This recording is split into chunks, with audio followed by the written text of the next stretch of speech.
If you enjoy this podcast summary, please consider subscribing. Okay, so Lex Fridman recently had a really fascinating conversation with the Prime Minister of India, Narendra Modi, and I wanted to give you the highlights. It shifted with Lex sharing something really personal. Had actually fasted for almost 2 days, 45 hours, to prepare for this discussion, believing it helps bring balance and clarity to both the inner and outer self. He talked about how it can sharpen your thinking and give you a fresh perspective. The conversation then dove into Modi's early life. He described a childhood that, while not wealthy, wasn't marked by a sense of poverty, thanks to his parents' hard work. He grew up with a lot of curiosity in a village steeped in history. He later initiated excavations that revealed his village was once a thriving center of learning for Buddhist monks, a place where different faiths coexisted peacefully. It's clear that his upbringing instilled in him a strong sense of discipline, self-awareness, and compassion. A big influence on Modi was his mother, who always prioritized the well-being of others. Had accompanied her as a child, helping with traditional remedies, which really shaped his sense of service.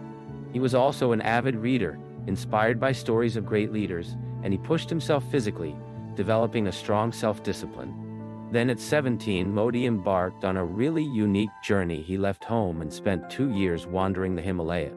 He lived a minimalist life, often without shelter, and met many spiritual teachers.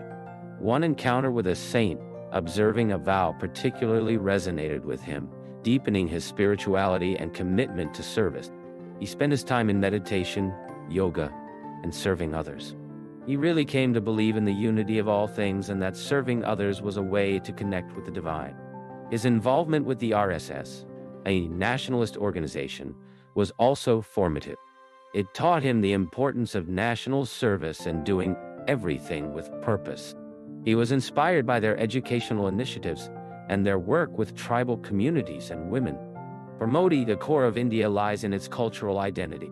He believes that despite its incredible diversity, India is united by shared values and tradition. It's this cultural identity that sets India apart. He sees his life as a journey of self-discovery and service, always striving to improve society. He pointed out how the name Ram is woven into the fabric of Indian culture, appearing in names across the country, symbolizing a shared heritage. He described how even simple rituals, like bathing in a river, involve remembering all of India's sacred waterways, preserving history through collective memory.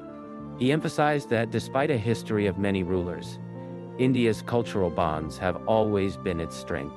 The conversation also touched on Modi's views on global peace. He believes peace isn't just the absence of war, but a state of mind.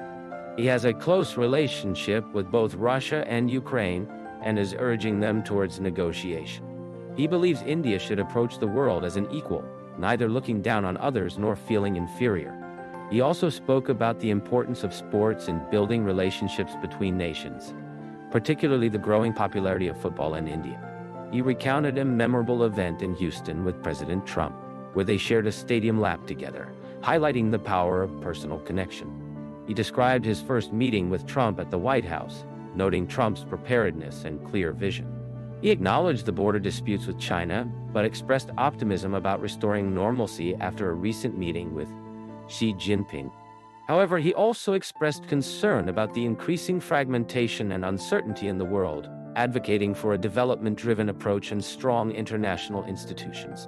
He addressed criticisms leveled against him and his government, emphasizing the importance of thorough research and analysis, and dismissing allegations as unproductive.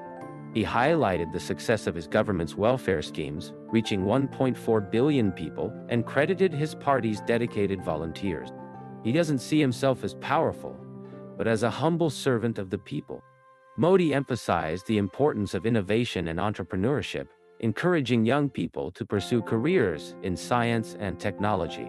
He believes India's greatest strength is its talent pool and its collaborative spirit.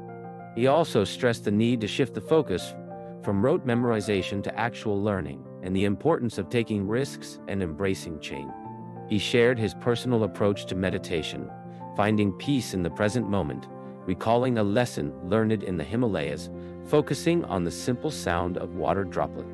He quoted ancient scriptures, emphasizing the path to completeness and universal well-being.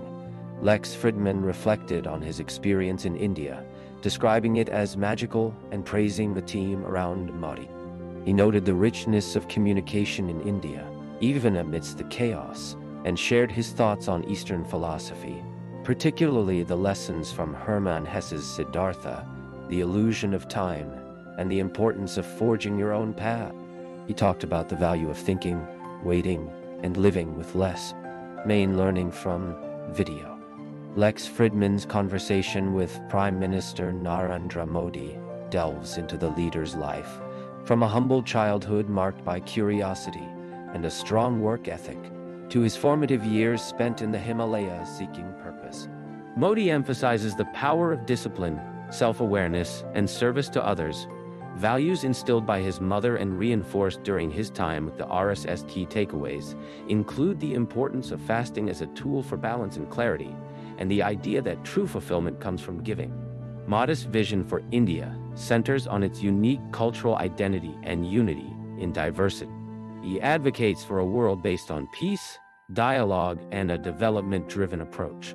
The conversation highlights the value of continuous learning, embracing change, and living fully in the present moment through practices like meditation. Fridman himself reflects on lessons from Eastern philosophy, like the illusion of time and the importance of forging one's own path.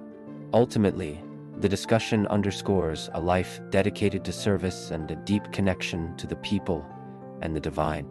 If you are interested to listen to complete 11-minute summary and unlock detailed insights for each topic discussed in the video, check out quick podcast summaries on Spotify and Apple Podcasts with free trial and later, just for the price of candy. Happy listening.